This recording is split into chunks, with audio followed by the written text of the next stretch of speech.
capítulos, uno de los últimos, no, el último, que es Hebreos 13, pero no todo entero, no os asustéis. Vamos simplemente a leer los 6 primeros versículos de este libro, de este capítulo, en el cual pues nos habla de manifestaciones, como veremos después, manifestaciones del amor, tanto hacia Dios como hacia las personas. Este libro, desde luego, para mí es estupendo. Nos muestra a Jesús en los primeros capítulos, nos muestra a un Jesús pues glorioso, como hijo, como Dios, ¿no? Y trata de mostrarles a los hebreos que Jesús es Dios, porque como habían estado bajo, digamos, el imperio del Antiguo Testamento, de la ley, pues los hebreos estaban acostumbrados a Dios Padre y Jehová, y pues otro, digamos, que viniera después, era puesto en duda, ¿no?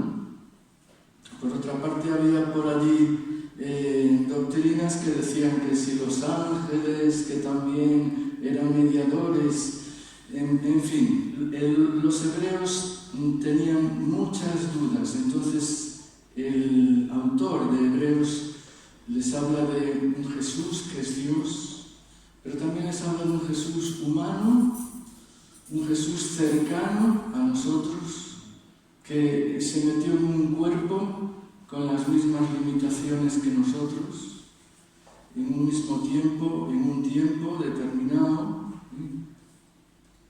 Y entonces, bueno, ahora concluye este libro pues con unos, consejos cristianos que hablan pues del amor, ¿no? La demostración del amor. Y vamos a leer los 6 primeros versículos, como dije antes. Dice: permanezca el amor fraternal. No os olvidéis de la hospitalidad, porque por ella algunos, sin saberlo, hospedaron ángeles. Acordaos de los presos como si estuvierais presos juntamente con ellos, y de los maltratados como que también vosotros mismos estáis en el cuerpo. Honroso sea en todos el matrimonio y el hecho sin mancilla, pero a los fornicarios y a los adúlteros los juzgará Dios. Palabras más fuertes. Sean vuestras costumbres sin avaricia, contentos con lo que tenéis ahora. Porque Él dijo: no te desampararé ni te dejaré. De manera que podemos decir confiadamente, una cosa muy importante, podemos decir confiadamente: el Señor es mi ayudador, el que me ayuda, no temeré lo que me pueda hacer el hombre. Aleluya. Y empieza exhortando a los creyentes para que permanezcan en el amor fraternal, en el amor entre hermanos. La Escritura nos vuelve a hablar de la importancia del amor. Y la palabra griega que usa aquí es Filadelfia, una palabra de una ciudad, incluso de una iglesia que había en el Antiguo Testamento, en Apocalipsis, figura, que estaría ahora en la actual Turquía, en esa zona. Y esa palabra Filadelfia significa amor, es de la raíz filia, de hijos, ¿no? Esta palabra griega habla de amistad y afecto entre hermanos. El escritor asume que hay amor entre hermanos ya, allí, entre los cristianos hebreos dispersados. En cada iglesia de antiguos hebreos había amor fraternal. Pero fijaos en lo que dice permanezca, porque es fácil perderlo. El amor entre hermanos es muy fácil perderlo, a veces malos entendidos y otras cosas.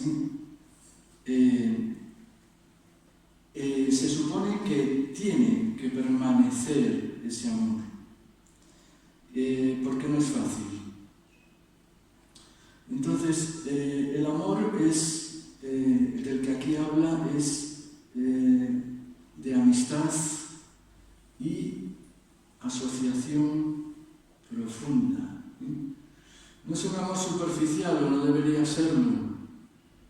Siempre debe haber un amor entre los cristianos, pero lo importante es que permanezca, debe permanecer.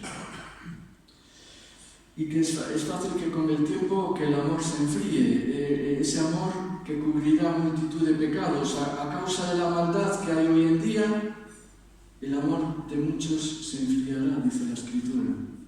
No que desaparezca, pero que se va a enfriar. Como vemos a nuestro alrededor corazones de hielo, es fácil que nuestro corazón también se torne en un corazón de hielo y que debemos calentar. Ese corazón hay que avivarlo, hay que hacer lo que sea para no caer en la indiferencia y tanto fuera, hacia los de fuera como a la iglesia. Y diría que más a los de la iglesia, porque dice haced bien a todos, especialmente a la familia de la fe. Y a veces despreciamos a la familia de la fe y consideramos, ponemos nuestros ojos fuera de ella, que sí, que es nuestro llamado de iglesia, ¿no?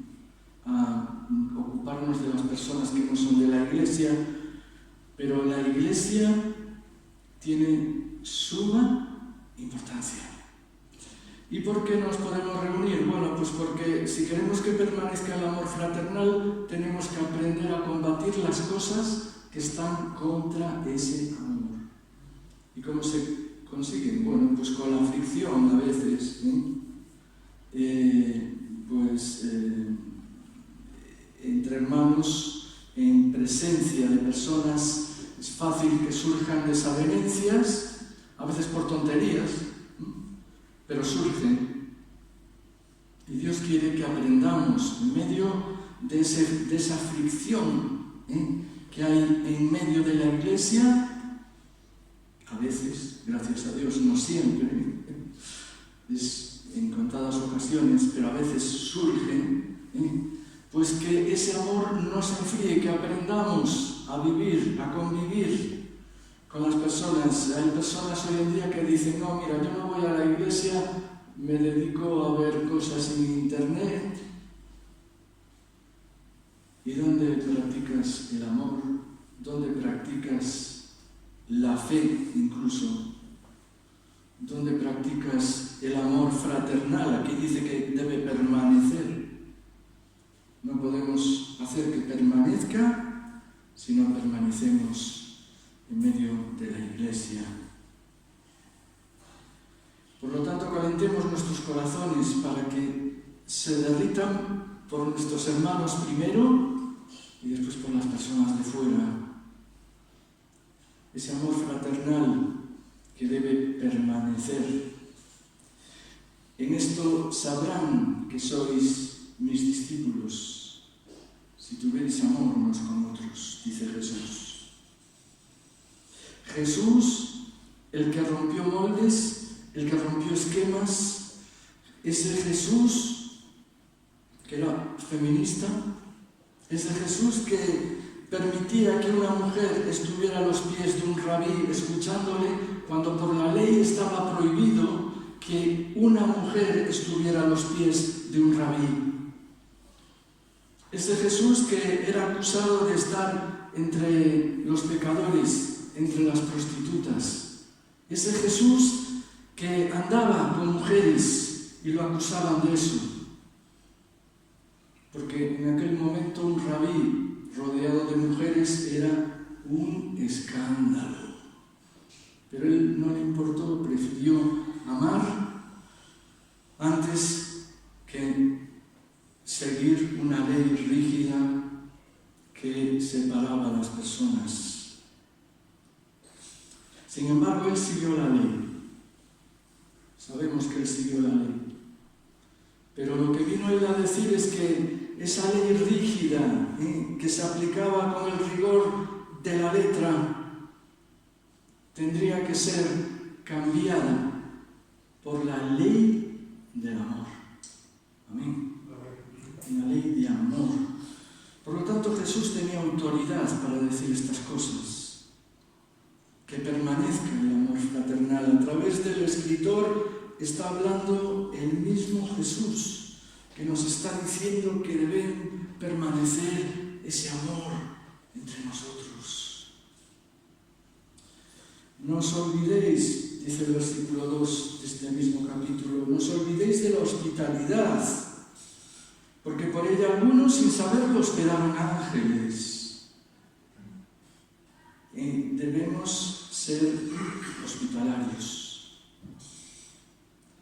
Yo cuando me convertí, una de las cosas que me llamó la atención precisamente era la hospitalidad con que me trataban. Yo me sentía despreciado por mis circunstancias personales en aquel momento, fruto también de mi mente negativa, ¿no? Pero yo vi en ellos algo que no veía en otras personas. No lo forzaban, era natural. Y ellos, recuerdo que fueron muy hospitalarios conmigo.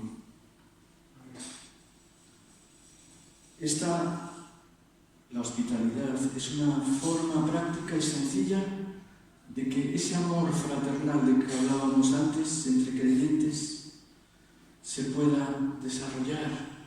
¿Cómo vamos a ser hospitalarios si estamos por nuestra cuenta, si estamos sin acudir a ningún sitio donde se reúnan creyentes? ¿Cómo podemos practicar la hospitalidad? Me llama la atención cuando tú acudes a una iglesia y te reciben, ¿no? Debería ser una norma habitual.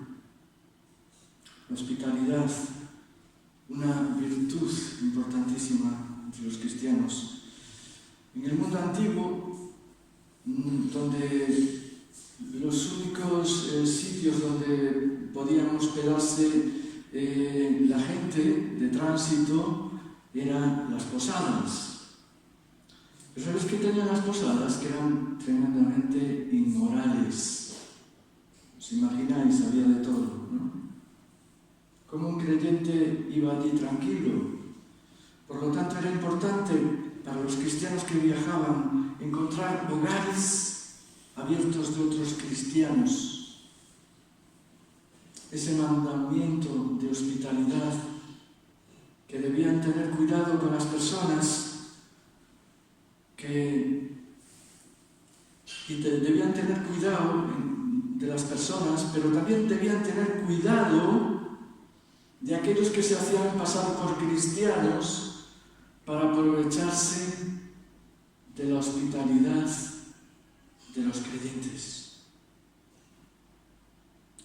Con el paso del tiempo, los líderes cristianos enseñaron que deberían reconocer a esos engañadores. Hay un libro muy antiguo, se titula de los 12 apóstoles, o de los primeros 12 Apóstoles se llama la Didache, o Didache, escrito Didache.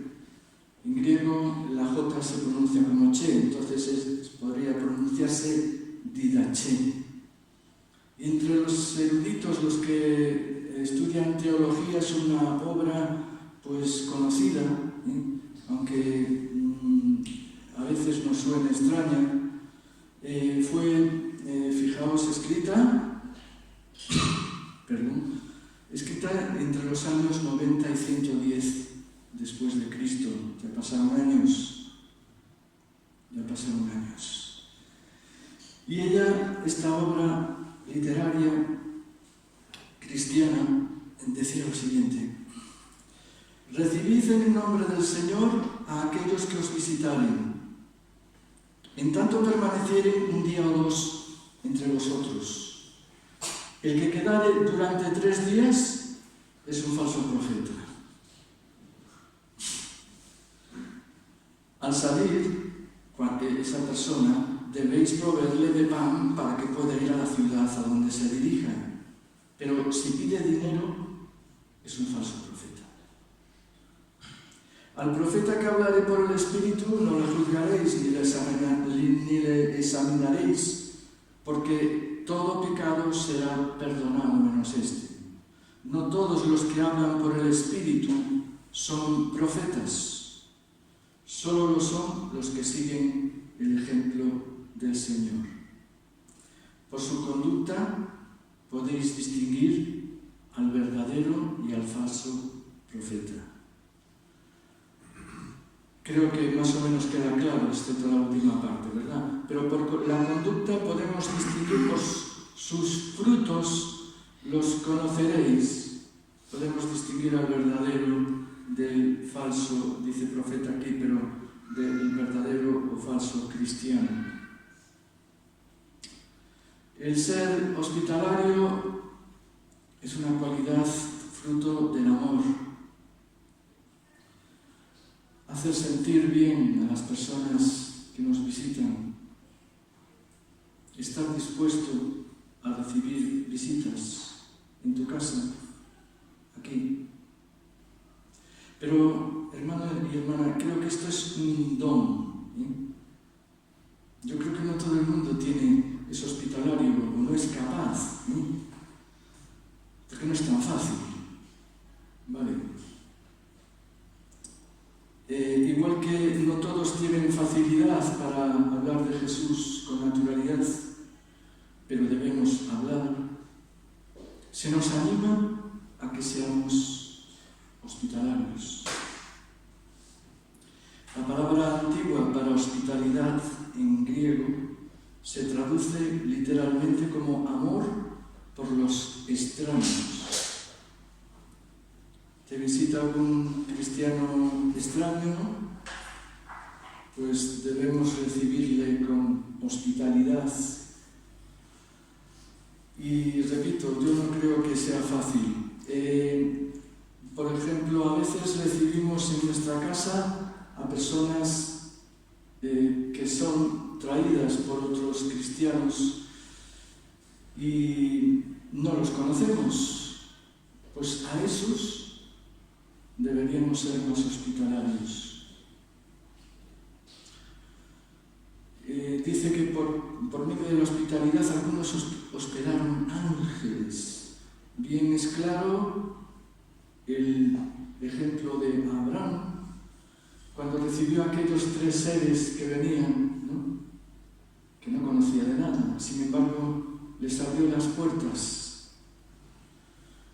Resulta que eran ángeles que venían a traerle el mensaje. Lot, que sin quererlo también hospedó precisamente a 3 ángeles. Pero como dije antes, deberíamos también ser prudentes y no le podemos abrir la puerta a cualquiera. Yo recuerdo el ejemplo de alguien en los primeros tiempos de la iglesia, pues que invitó a una persona que no conocía de nada a dormir a casa. y al día siguiente se encontró con una sorpresa desagradable. Algunas cosas habían desaparecido. Y se sigue con otra, otra exhortación al amor. Y nos dice que nos acordemos de los presos como si estuviéramos presos juntamente con ellos. Y de los maltratados como también vosotros mismos estáis en el cuerpo. Parece ser que aquí se hablaba de los presos por causa de la fe en Jesús, que en aquella época, en la época de esta carta, muchos eran encarcelados por causa de la fe. Y hoy, desgraciadamente, a lo largo del mundo, en una civilización, una sociedad que te habla de libertad de expresión, en una sociedad que se supone que está tan civilizada, es precisamente cuando hay más persecución a los cristianos. Esa fe que ellos profesan, que profesamos, les puede llevar al encarcelamiento, les puede llevar a la tortura y les puede llevar finalmente a la muerte. Sabemos que es fácil hablar de Jesús cuando las circunstancias que nos rodean son de paz, pero otro cantar es cuando se trata de intolerancia. Y hay muchísimos países hoy en el mundo, cada vez son más, los que persiguen a los cristianos, y es admirable, hermano y hermana. Yo no sé cómo, pero admiro a las personas, a los creyentes, que a pesar de ser perseguidos, perseveran en la fe. Menudo ejemplo para nosotros. Pero, ¿y qué pasa cuando se trata de presos no cristianos? Cuando pensamos en un preso, inmediatamente nos viene a la mente una persona que hizo algo malísimo o malo, y no es fácil, ¿verdad?, acordarse de ellos, porque no es fácil acordarse de lo desagradable. Siempre tendemos a escapar de lo desagradable, y para colmo nos pide que nos pongamos en su lugar, porque dice como si estuvierais presos juntamente con ellos. Yo diría que a veces sí lo estamos. Tratamos de hablar de Jesús y notas vacío, te sientes como que no hay una libertad, aunque sí la hay, ¿vale? Pero en cierta forma somos prisioneros en un mundo que no quiere la fe. Y aunque buscamos potencialmente la libertad que tenemos en Cristo, no es verdad que tenemos que luchar todavía contra un montón de cosas que no hemos vencido. Yo diría que somos, en cierta forma, estamos prisioneros a veces de nuestras pasiones, prisioneros de a veces cosas que consideramos más importantes que Dios, que somos prisioneros a veces de ídolos que tenemos, no precisamente una figura que adoramos, sino ídolos que tenemos en nuestro corazón. Por lo tanto, nosotros deberíamos acordarnos de los presos, porque en cierta forma somos prisioneros que creemos en Jesús y que creemos en la libertad que Él consiguió para nosotros. Aleluya. Pero nosotros aún tenemos que luchar en este mundo, porque nuestro cuerpo, dice, acordaos de los maltratados, porque vosotros mismos estáis en el cuerpo. Vosotros mismos estáis en el cuerpo. Nuestro cuerpo, en cierta forma, no es verdad que a veces nos maltrata, y más en aquellos que vamos envejeciendo. A medida que te vas volviendo mayor, notas que los achaques empiezan, que si un tornillo te cae, que si la cadera te empieza a doler, que si te cuesta más masticar que antes, que si los ojos ya no tienes la visión que tenías antes, etc. Que si los huesos te duelen, o bueno, los músculos. Es decir, nosotros estamos en cierta forma maltratados por lo físico. Por lo tanto, nosotros debemos acordarnos de los presos y maltratados como muestra de amor. De amor, esa palabra tan tergiversada y tan mal empleada hoy en día. La palabra amor es entendida de una forma, ya sabemos todos. Pero no se refiere a eso, se refiere a un amor que va más allá de lo sexual, un amor que va más allá de nuestras diferencias, un amor que busca el bien de las personas que nos rodean.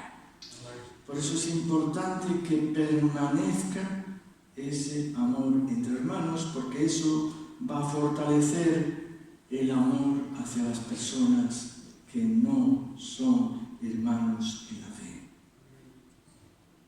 Y continúa con otra forma de amor que dice: honrosos sean todos el matrimonio y el hecho sin mancilla, sin mancha. Pero a los fornicarios y a los adúlteros los juzgará Dios. Palabras bien fuertes, palabras desafiantes. Tú cuando hablas de matrimonio, hoy en día ya casi es algo ñoño, algo anticuado, algo que no me gusta. Pero la Biblia dice que sean todos el matrimonio honroso y sin mancilla. El matrimonio lo debemos avivar. Es como un padre que tiene un hijo y se desentiende de él. Pero sabemos que al hijo hay que cuidarle, hay que estar con él, hay que pasar rato con él, hay que jugar con él. Cosa que a mí, por ejemplo, no me gustaba nada, porque yo desde pequeño estaba acostumbrado a estar solo y a jugar yo solo, y no estaba muy acostumbrado al juego. Pero con los hijos hay que jugar, agacharnos, ponernos a su altura. Tenemos que trabajarlo. Pues con el matrimonio pasa igual. Tenemos que trabajar nuestro matrimonio. Tenemos que buscar formas de que sea avivado. No sabemos, y sí sabemos, tenemos mucha información, pero no podemos dejarnos llevar por la rutina. Ella o él está ahí y como ya lo tengo, pues ya está. Pues no. Tenemos que avivar eso. Y estamos en una sociedad que te dice: cásate y verás. El fin de tu vida es el matrimonio. ¿Sí o no? Y al principio, cuando nos enamoramos, mariposas en el estómago, pero con el tiempo los sentimientos y la pasión se van. Es normal.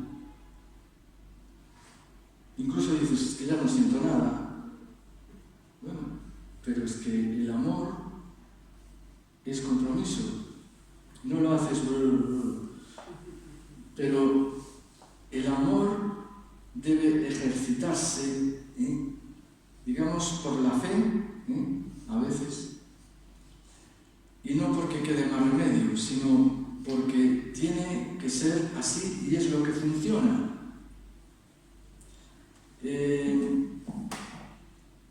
Un día íbamos Rosy y yo en el ascensor y decíamos, ahora ya, antes llegábamos al ascensor y nos dábamos un beso,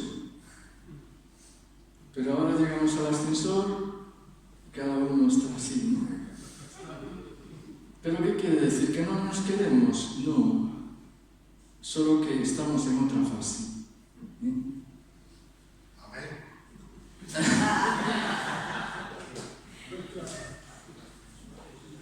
Porque con el tiempo los sentimientos y la pasión se van. Y hay un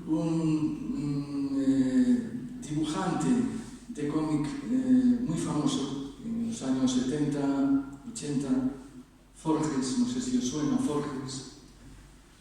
Bueno, pues este hombre tenía viñetas de la sociedad, pero de forma graciosa, como siempre. O sea, quiero decir que los cómics y las anécdotas graciosas pues muestran muchas veces cómo es la sociedad, ¿no? Entonces este Forges, recuerdo que siempre tenía una pareja, la pareja típica casada, ya un poco mayor, y yo sé que ella se llamaba Concha, él no me acuerdo cómo se llamaba, bueno, el personaje que creaba este Forges. Y dice ella, imagínate que se llama Pepito. Pepito, ¿me quieres? Y dice él, claro que te quiero, imbécil. Con el tiempo es normal. No, esto no, por favor. Pero que es normal que los sentimientos se vayan, que la pasión se vaya. Y esto es un extremismo, pero es una forma gráfica. Yo cuando lo leí me desternillé de risa porque dije yo, madre mía, claro que te quiero, imbécil. En fin, es normal que pase esto, no debe de ser así, ¿verdad? Y continúa diciendo, por último, por hoy, sean vuestras costumbres sin avaricia, contentos con lo que tenéis ahora, porque Él dijo, no te desampararé ni te dejaré. De manera que podemos decir con confianza, el Señor es mi ayudador, no temeré lo que me pueda hacer el hombre.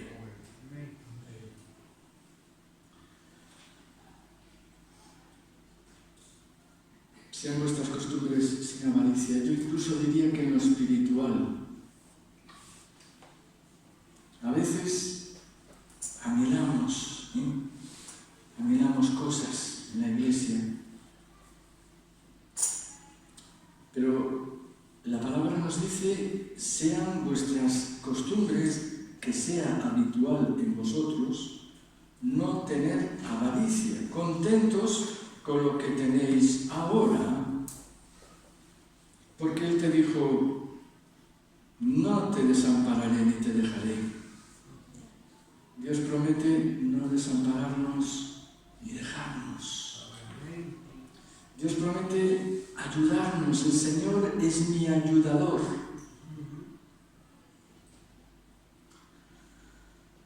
Los hebreos estaban enfatizando en la ciudad futura, estaban mirando ya al cielo, como pasa en la carta de Tesalonicenses, ya miraban de tal forma al cielo que ya lo terrenal ya lo habían abandonado sus trabajos y habían puesto la mirada solo en lo celestial.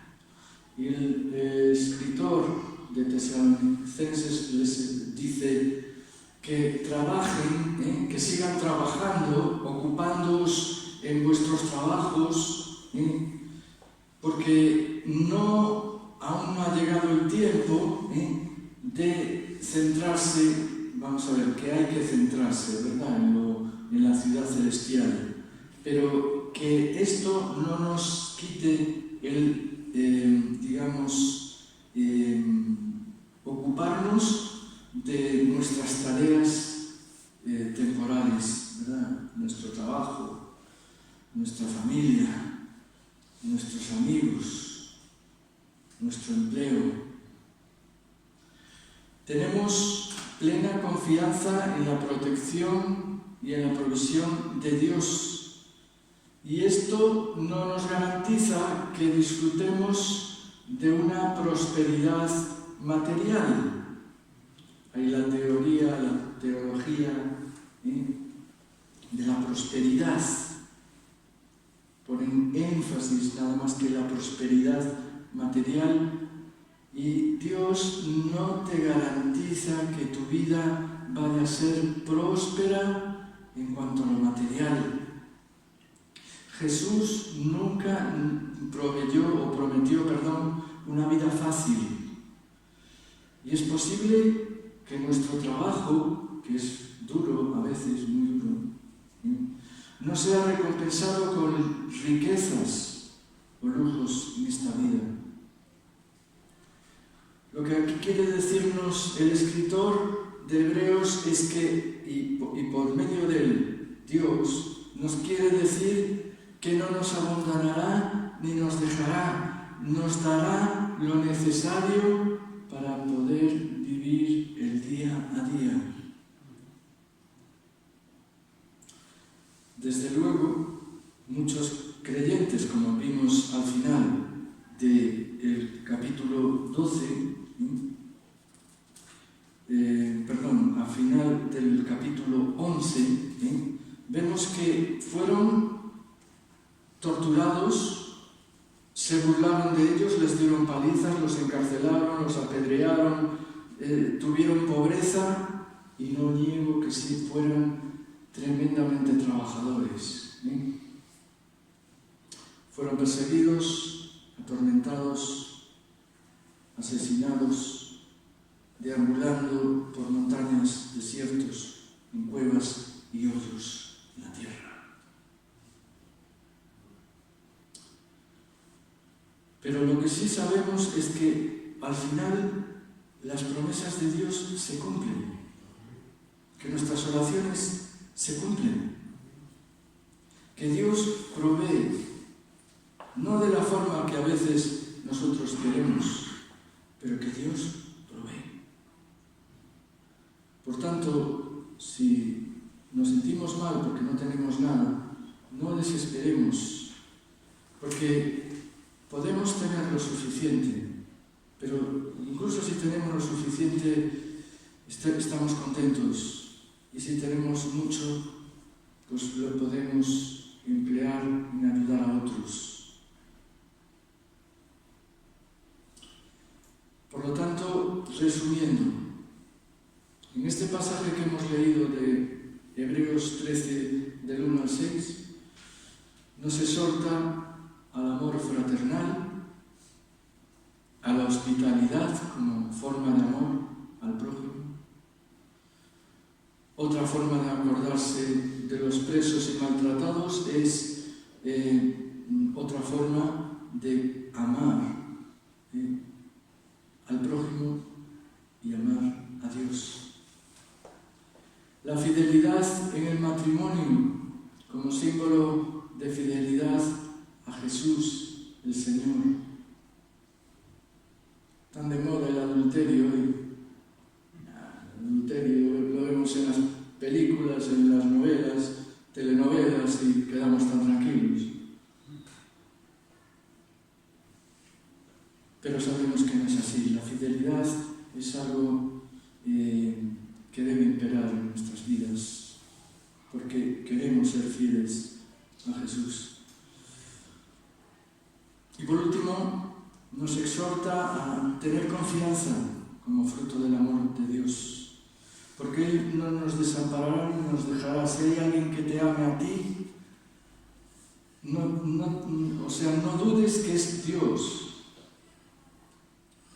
Yo le digo a los niños, ¿sabéis cuál es la persona que más os quiere? Sí, mi papá, mi mamá.